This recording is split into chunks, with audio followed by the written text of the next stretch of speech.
A very good morning, students. Today we are going to discuss about the one of the most important topic, that is the capacitance of the parallel plate capacitor. हम देखेंगे कि parallel plates capacitor हम लेते हैं तो उसके बीच में जो कैपेसिटेंस होती है वो कौन कौन से फैक्टर्स के ऊपर डिपेंड करती है. ठीक है.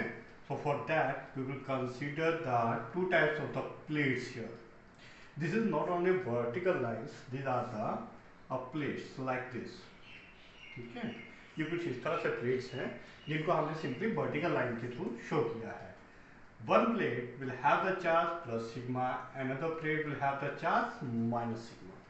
So obviously there are the electric lines of forces which move from the one plate to the another plate. ठीक है. तो इस इलेक्ट्रिक लाइन्स ऑफ फोर्सेस को हमने रिप्रेजेंट कर दिया किससे, E नोट से रिप्रेजेंट कर दिया.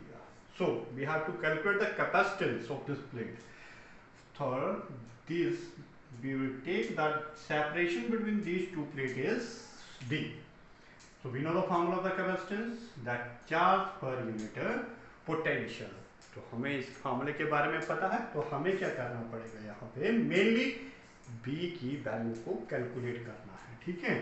सो how we can place B कैसे कैलकुलेट किया जा सकता है. We know the relation between the electric field and the potential. We have written like this. In the previous lecture we have discussed about this. ठीक है. तो according to this हम इसको थोड़ा मॉडिफाई करके कुछ ऐसे लिखते हैं. पोटेंशियल को सिंपल B और सेपरेशन को हम यहाँ पे मान रहे हैं D. So we can calculate the E potential by using this formula. Arrange कर लिया इसको तो E into D बन गया. ठीक है. So now see. So the potential at this plate, in between these plate, इन दो प्लेट्स के बीच में जो पोटेंशियल होगा वो कितना होगा. वो इन दोनों के बीच में जो इलेक्ट्रिक फील्ड है that will be equivalent to E not. Electric field कितनी आ रही है, E नॉट आ रही है. सेपरेशन कितनी है दोनों के बीच में, D सेपरेशन है. ठीक है. So we know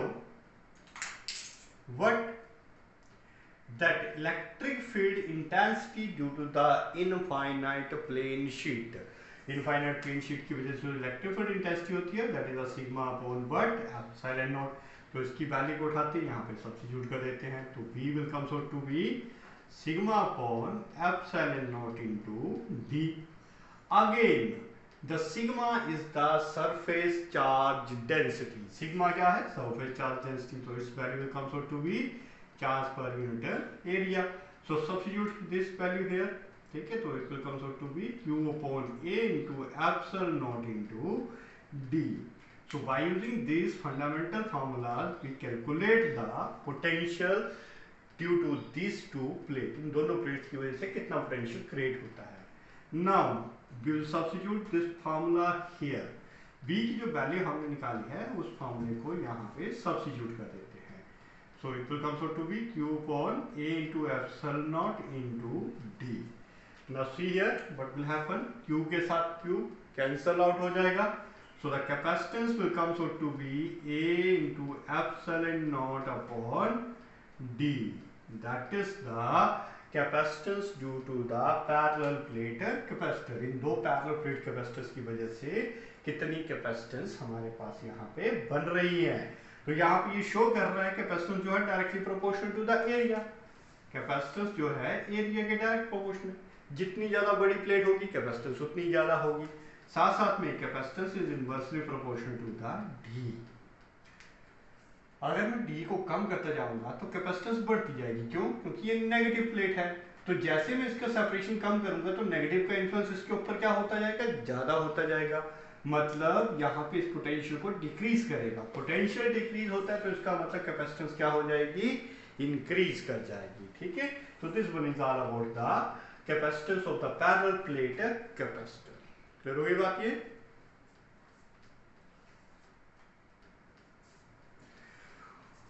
okay. अब नेक्स्ट आ जाता है हमारे पास this one is also the most important one, that is the capacitance of the parallel plate capacitor with dielectric. इससे पीछे जो हमने किया that was the without dielectric. जब हमने कोई भी डाइलेक्ट्रिक उस प्लेट के अंदर इंसर्ट नहीं की थी तो हमने देखा उसकी कैपेसिटेंस कितनी आ रही थी, ठीक है। तो यहाँ पे हम इसको साथ साथ में कंपेयर भी कर देंगे। तो मैं वही विदाउट डाइलेक्ट्रिक, जब मैंने डाइलेक्ट्रिक को नहीं डाला था तो कैपेसिटेंस को मैंने रिप्रेजेंट कर दिया सी नॉट से। तो कितनी आ रही थी मेरे पास, epsilon naught A upon D आ रही थी, ठीक है। नाउ अब जब हम इसके अंदर डाइलेक्ट्रिक को इंसर्ट करते हैं तो हमें बताना है कि कितनी कैपेसिटेंस होती है इसकी, ठीक है। क्या ये पहले के कंपैरिजन में इंक्रीज करेगी या डिक्रीज करेगी, और एज यूजुअल ही रहेगी। तो लेट्स सी क्या होता है इसमें। तो यहाँ पे हमने दो पैरेलल प्लेट्स कंसीडर कर लेते हैं। तो एक के ऊपर चार्ज डेंसिटी है प्लस सिग्मा, दूसरे के ऊपर चार्ज डेंसिटी है माइनस सिग्मा। तो इसकी वजह से इलेक्ट्रिक फील्ड चलेगी इस डायरेक्शन में, that is the applied electric field, that is E not. किसके इक्विवेलेंट होता है ये, ई नॉट, ठीक है। Now see this is the dielectric. और डाइलेक्ट्रिक की प्रॉपर्टी क्या होती है भाई, इसके फेसेस पर इंड्यूस्ड चार्ज डेवलप हो जाता है, जिसकी वजह से क्या होगा, एक इंड्यूस्ड इलेक्ट्रिक फील्ड चलेगी इन दिस डायरेक्शन। अब ये इंड्यूस्ड इलेक्ट्रिक फील्ड इस एक्सटर्नल इलेक्ट्रिक फील्ड के इन्फ्लुएंस को कम कर देगी, क्योंकि दोनों आपस में क्या है, अपोजिट डायरेक्शन में है। तो क्या होगा फिर, नेट इलेक्ट्रिक फील्ड जो रहेगी इसके अंदर, दैट इज रिप्रेजेंटेड बाय ई, और उसका इन्फ्लुएंस किसकी तरफ रहेगा, इस तरफ रहेगा। क्यों, क्योंकि अप्लाइड जो है ई नोट जो है वो स्ट्रॉन्ग है और ई पी जो है वो वीक है, इसलिए क्या हुआ, ये इस डायरेक्शन में इसका इन्फ्लुएंस हो गया, ठीक है। सो हमें यहाँ पे क्या कैलकुलेट करना है, फिर से वही कैपेसिटेंस कैलकुलेट करनी है। तो कैपेसिटेंस का फॉर्मूला क्या होता है, क्यू अपॉन वी, पोटेंशियल। तो पोटेंशियल कैलकुलेट करना है तो पोटेंशियल कितना बनेगा, पोटेंशियल का सेम वही फॉर्मूला हम यूज करेंगे इनटू डी वाला, ठीक है। बट यहाँ पे दो तरह के पोटेंशियल हमारे पास डेवलप हो रही है। क्या से, एक तो पोटेंशियल बनेगा इस बिग जहाँ पे ई नोड का डोमिनेशन है, ये जो खाली स्पेस है जहाँ डाइलेक्ट्रिक हमने नहीं डाली है उसके साथ में जो स्पेस बचा हुआ है, यहाँ पे किस इलेक्ट्रिक फील्ड का इन्फ्लुएंस रहेगा, ई नोड का। और इस डाइलेक्ट्रिक के अंदर किस इलेक्ट्रिक फील्ड का इन्फ्लुएंस है, ई का। तो यहाँ पे दो तरह से हमारे पास पोटेंशियल बनेंगे। तो इसको हम कुछ ऐसे लिखते हैं, potential is equal to B1 plus of B2। So potential B1 जो है मान लेते हैं यहाँ पे इसके फील्ड, और B2 जो है इसके अंदर पर डेवलप हो रहा है, ठीक है। तो इसी फॉर्मूले का यूज करते हुए हम देखते हैं। तो देखो जहाँ पे B1 पोटेंशियल डेवलप होगा वहां पे इलेक्ट्रिक फील्ड कौन सी डोमिनेट होगी, वहां पे इलेक्ट्रिक फील्ड डोमिनेट हो रही है ई नॉट, ठीक है। तो यहाँ पे हम लिखते हैं इसको ई नॉट। कितने रीजन में हो रही है भाई, अब देखो रीजन कैसे निकालेंगे भाई, कितने रीजन में ई नॉट डोमिनेट है। जब मैं इस पूरी की पूरी डाइलेक्ट्रिक को बाहर निकालता हूँ तो टोटल सेपरेशन कितनी, डी है। जैसे डाइलेक्ट्रिक को इसके अंदर इंसर्ट किया, कितने लेंथ की है ये डाइलेक्ट्रिक, टी। तो बाकी का जो रीजन बच गया डाइलेक्ट्रिक को छोड़ के, बाकी जो रीजन बचा वो कितना होगा, तो इसको सिंपली मैं लिख दूं डी माइनस टी करके। पहले थी डी और टी रीजन तो डाइलेक्ट्रिक ने कवर कर ली, तो बचा कितना region, D minus T region बचा, ठीक है। तो इतने के अंदर हमारे पास क्या बचेगा, B1 पोटेंशियल बनेगा। दूसरा पोटेंशियल B2। अब ये B2 पोटेंशियल कहाँ बन रहा है, डाइलेक्ट्रिक के अंदर बन रहा है। तो डाइलेक्ट्रिक के अंदर जो है इसकी डिस्टेंस कितनी है, और इलेक्ट्रिक फील्ड क्या है, इलेक्ट्रिक फील्ड जो है E है। नेट इलेक्ट्रिक फील्ड का कंसेप्ट लेते हैं यहाँ पे, तो नेट कितना है, E है।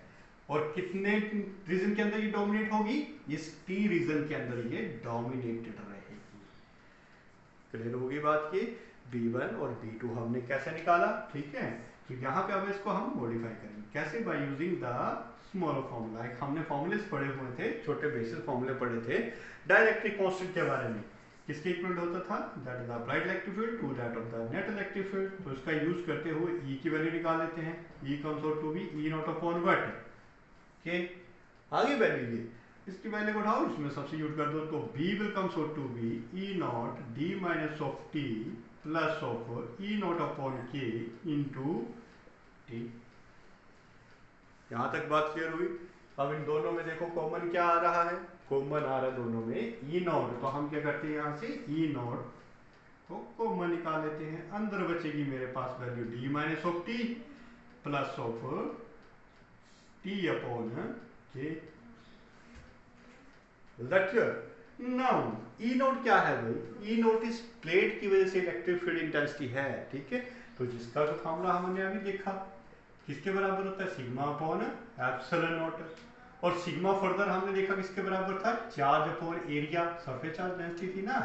तो इसकी वैल्यू को हम ये सब्स्टिट्यूट कर दें ई नोट की वैल्यू को, तो ई नोट की वैल्यू यहाँ पे सब्स्टिट्यूट करेंगे तो B will comes out to be Q upon A epsilon naught, यहाँ पे बचेगा D minus of T plus of T upon K. इसी फैक्टर को लिखा ना हमने यहाँ पे। यहां तक हमने निकाल लिया कि भाई टोटल पोटेंशियल जो है वो इतना क्रिएट होगा इन दो प्लेट्स के बीच में जब हम डाइलेक्ट्रिक को इंसर्ट कर देंगे।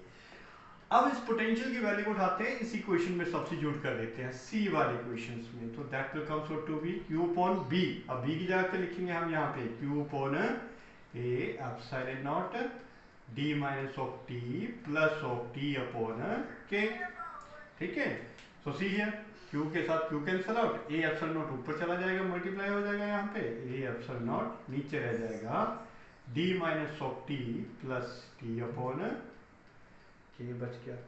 यहाँ तक क्लियर हुआ बात? ठीक है ना। सिर्फ क्या हुआ अब यहाँ पे हमें कंपेयर करना है इस विदाउट डाइलेक्ट्रिक की कैपेसिटेंस के साथ, कि भाई जब मैंने डाइलेक्ट्रिक डाली नहीं थी तो उस टाइम कैपेसिटेंस ये बन रही थी, अब मैंने डाइलेक्ट्रिक इंसर्ट की तो कैपेसिटेंस ये बन रही, तो दोनों में क्या रिलेशन बनेगा, क्या वो इंक्रीज करेगी या डिक्रीज करेगी, उसके बारे में देखेंगे। तो देखो यहाँ पे, तो इसके साथ कंपैरिजन करने के लिए मुझे ये फार्मूला बनाना पड़ेगा। फार्मूला है epsilon naught A upon D.